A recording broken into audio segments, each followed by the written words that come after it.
Баршаңызға қайырлы күн достар, сіздермен Айткүл. Бүгін сіздерге жасалу жолы оңай, өте тез дайын болатын бауырдан жасалынған шұжықты бөлісетін боламын.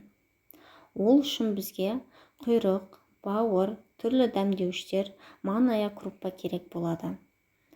Құйрық және бауырды ұзыншақ етіп турап аламыз. Және де түрлі дәмдеуіштерді өз қалауларыңыз бойынша әшшілігіне қарап өздеріңіз сала берсеңіздер болады.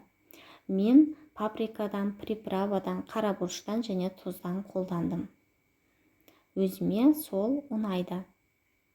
Енді барлық осы салмаларды бір ыдысқа саламыз және де тұзы, дәмдеуіштері жақсылап араласу үшін жақсылап араластырып аламыз. Манная круппа сіңуі үшін 15 минутқа тұнытып қоямыз.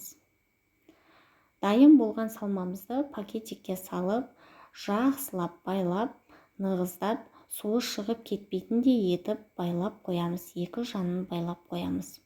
Бұл шұжықты той жиындарда күнделікті тіске басар ретінде де қолдансаңыздар болады. Өте дәмді және жұмсақ болып шығады. Өз формасын жоғалтпау үшін сыртынан да жіппен жақсылап байлап қоямыз. Салқын суға салып, қайнатып аламыз.